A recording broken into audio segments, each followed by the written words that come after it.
Hello दोस्तों, नमस्कार। दोस्तों, प्राचीन भारत में कुछ ऐसे वैज्ञानिक हुए जिनकी सराहना आज भी वैज्ञानिक लोग करते हैं। यह आधुनिक दुनिया में भी मिसाल है। तो चलिए वीडियो को बिना देरी किए उन वैज्ञानिकों का नाम जानते हैं और उनके वैज्ञानिक अवधारणाओं को समझते हैं। सबसे पहले जानते हैं वैथिस्वरन के बारे में। दोस्तों, वैथिस्वरन को भगवान शिव का अवतार माना जाता है। इन्हें वैद्यनाथ बाबा के नाम से भी जाना जाता है। यह दक्षिण भारत में पूजनीय भी है। इन्होंने कई सारी चिकित्सा पद्धति को डेवलप किया था, जैसे तंत्र चिकित्सा पद्धति, सिद्ध चिकित्सा पद्धति, फिर योग चिकित्सा पद्धति, फिर प्राकृतिक जड़ी बूटी और भी न जाने कितने सारी चिकित्सा पद्धतियों को डेवलप किया था, जिसका दक्षिण भारत में आज भी अनुसरण किया जाता है। दोस्तों, अब बात करते हैं धन्वंतरी की। धन्वंतरी को भगवान विष्णु का अवतार माना जाता है और इन्होंने भी कई सारी चिकित्सा पद्धतियों को डेवलप किया था, जैसे कि रक्त मोक्षण, रक्त शोधन और प्लास्टिक सर्जरी से भी इनका नाम जुड़ा हुआ है। दोस्तों, अब बात करते हैं अश्विनी कुमारों की। अश्विनी कुमार में नासत्य और दस आते हैं, जिन्होंने च्यवनप्राश नाम की औषधि को तैयार किया था। च्यवनप्राश नाम की औषधि च्यवन ऋषि के लिए तैयार किया गया था।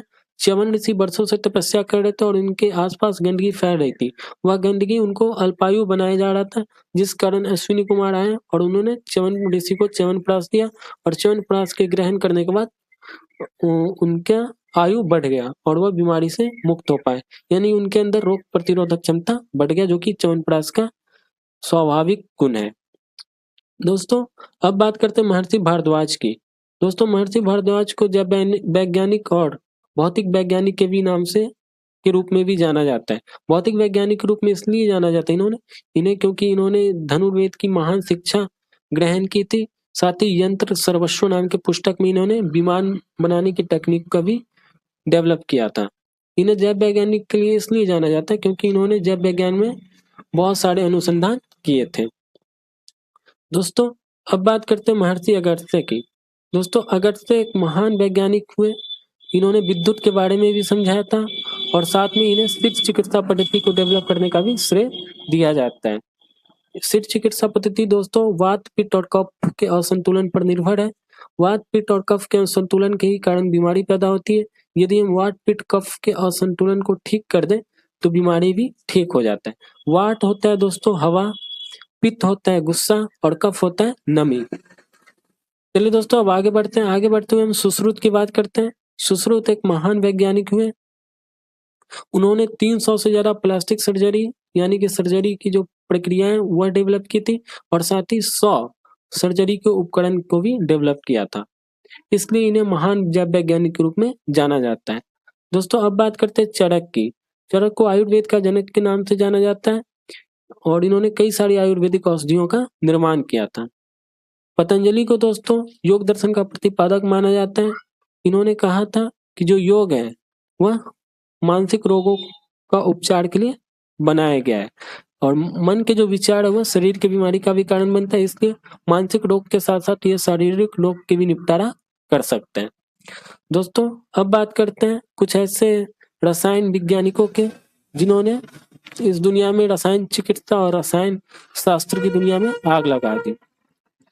दोस्तों, सबसे पहले नाम आता है कनाद का। कनाद ने तत्व की अवधारणा रखी थी। कहा था कि सृष्टि में सबसे सूक्ष्म कण तत्व है। तत्व न तो बनते और न बिखरते हैं। तत्व के ही कारण सृष्टि में अलग अलग चीजें बनती रहती है, लेकिन तत्व स्थिर है। लेकिन जो उससे बनता है उत्पाद वह अलग अलग रूप में बनता और बिगड़ता रहता है। दोस्तों, अब बात करते हैं नागार्जुन की। नागार्जुन को रसशास्त्र का महान ज्ञाता माना जाता है। इन्होंने सापेक्षता का भी सिद्धांत दिया था। सापेक्षता का सिद्धांत में इन्होंने कहा था कि जो कोई भी जो सामग्री है, कोई भी ऑब्जेक्ट है, वह कई सारे ऑब्जेक्ट्स पर निर्भर करता है। वो अपने आसपास और दुनिया में जितने भी ऑब्जेक्ट्स हैं सभी पे डिपेंड करता है, सभी एक दूसरे से लिंक्ड है।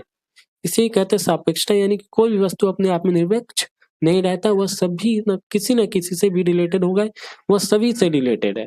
यानी कि एक में चेंज हुआ तो वह सृष्टि में सभी प्रकार के चेंजेस ला सकता है। यानी कि सभी चीजें सापेक्ष है, कोई भी वस्तु निरपेक्ष नहीं है। रस शास्त्र कहा जाता है दोस्तों जो धातु विज्ञान है और जो मरकरी है उससे बहुत सारी चीजें पहले डेवलप हुई जो कि औषधि का काम करता था। इसमें भगवत पाद और नित्यानंद सिद्ध नाम के वैज्ञानिकों का भी नाम आता है। इन्होंने भी रस शास्त्र में अहम योगदान दिया था। यह रसायन शास्त्र से अलग होता है दोस्तों, लेकिन रस शास्त्र में जो धातु है और जो भी मरकरी है और जितने भी सारे एलिमेंट्स हैं उसके माध्यम से औषधि तैयार किया जाता था। दोस्तों अब बात करते हैं गणितज्ञों की। गणितज्ञों में सबसे पहले हम बात करेंगे बौधायन ऋषि की। बौधायन ने ज्यामिति बताया था। उस समय ज्यामिति की बहुत जरूरी थी जब बौधायन यहाँ पे जन्म लिए थे। बौधायन का जन्म लगभग 2600-2700 साल पहले हुआ था। उन्होंने यज्ञ के जो चारों ओर जो ज्योमेट्रिकल शेप बनता है उसे तैयार करने में मदद की थी। उन्होंने कई सारे फॉर्मूला दिया था, कई सारे जो टेक्निक है वह बताया था, जिसके माध्यम से यज्ञ सफल होता था और यज्ञ में किस प्रकार के जो ज्यामिति शेप है वह बनेगा वह डिसाइड करते थे, जो कि वेदों में भी दर्ज है। और वेद के आधार पर उन्होंने यज्ञ के ज्यामिति आकार को निर्धारित किया था। दोस्तों अब बात करते हैं महर्षि पिंगल की। दोस्तों पिंगल को महान गणितज्ञों के नाम से के रूप में जाना जाता है। उन्होंने अपने पुस्तक छंद शास्त्र में लघु और गुरु नाम के 2 एलिमेंट खोजे थे, जिसे आज की दुनिया में 0 और 1 के रूप में जाना जाता है। और यह बाइनरी संख्याएं होती है।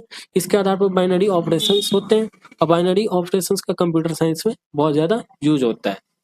दोस्तों अब बात करते हैं आर्यभट्ट की। आर्यभट्ट को शून्य की खोज का श्रेय दिया जाता है। उन्हें दशमलव प्रणालियों का खोज का श्रेय दिया जाता है। उन्होंने पाई का मान 3.14 तक रखा था और वह एक महान खगोल वैज्ञानिक भी थे।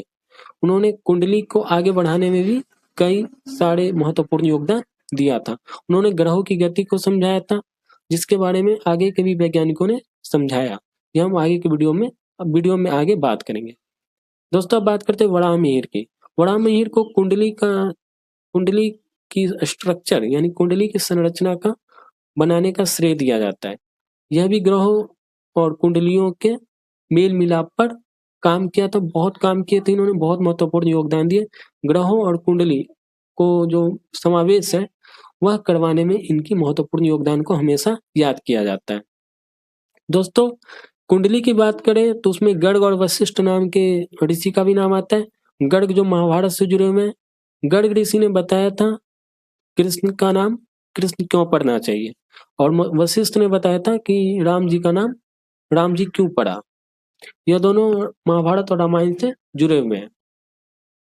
और नामकरण कैसे होते हैं यह रामायण में वाल्मीकि जी ने, महाभारत में वेद व्यास जी ने बताए हुए, और जो रामायण में वाल्मीकि जी ने लिखा वह वशिष्ठ जी ने राम जी के नामकरण के समय बताया था, वही वाल्मीकि जी ने रामायण में दर्ज किया। और महाभारत में वेद व्यास जी ने लिखा जो वह गर्ग ऋषि ने बताया था कृष्ण जी का नाम कृष्ण क्यों पड़ा और क्यों होना चाहिए। दोस्तों अब बात करते हैं ब्रह्मगुप्त की। दोस्तों ब्रह्मगुप्त को गुरुत्वाकर्षण के खोज का श्रेय दिया जाता है। भारतीय गुरुत्वाकर्षण सिद्धांत जो है उसके खोज का श्रेय दिया जाता है। यह आधुनिक गुरुत्वाकर्षण के सिद्धांत से भी मेल जोल खाता है, क्योंकि इन्होंने कहा था कि सभी जो वस्तुएं हैं वह सभी चीजों पे फोर्स लगाता है, कुछ ना कुछ, कहीं ज्यादा कहीं कम, लेकिन फोर्स लगाता ही है। और इस कारण सभी वस्तुएं प्रभावित होती है और सभी के अंदर गुरुत्वाकर्षण बल होता है। इस पे भास्कराचार्य द्वितीय ने भी काम किया था। भास्कराचार्य द्वितीय ने कैलकुलस पर भी काम किया था। कैलकुलस और गुरुत्वाकर्षण ये दोनों मेल जोल खाता है। इस ऐसे ही न्यूटन ने भी गुरुत्वाकर्षण और कैलकुलस पे काम किया था, और भारत में भास्कराचार्य द्वितीय ने कैलकुलस और ग्रेविटेशन पे काम किया था। भास्कराचार्य प्रथम का काम ग्रहों की गति और जटिल जो गणितीय संरचना है उस पे डेवलप करने में उनको याद किया जाता है और उनका नाम आता है। मध्वाचार्य का नाम त्रिकोणमिति और ज्यामिति के सूत्रों को डेवलप करने में नाम आता है। तो ये थे दोस्तों कुछ महान भारतीय वैज्ञानिक जो प्राचीन काल में पैदा हुए। जो आधुनिक दुनिया उसमें तो और भी बहुत सारे गणितज्ञ हुए, जैसे कि रामानुजन, शकुंतला देवी जैसे बहुत सारे गणितज्ञ और वैज्ञानिक पैदा हुए। सर सीवी रमन, वेंकटेश चंद्रशेखर और भी बहुत सारे वैज्ञानिक। तो दोस्तों उम्मीद करता हूँ प्राचीन जो प्रसिद्ध वैज्ञानिक थे जो मैंने इस वीडियो में बताया यह आपको पसंद आई होगी और आपने इस वीडियो से कुछ समझा होगा। यदि वीडियो समझ में आया और पसंद आया तो वीडियो को ज़्यादा से ज़्यादा लोगों तक शेयर कीजिए, लाइक कीजिए कि मोटिवेशन मिलती रहे, और चैनल को सब्सक्राइब कीजिए कि नया वीडियोज की नोटिफिकेशन आप तक पहुंच पाए। जय हिंद।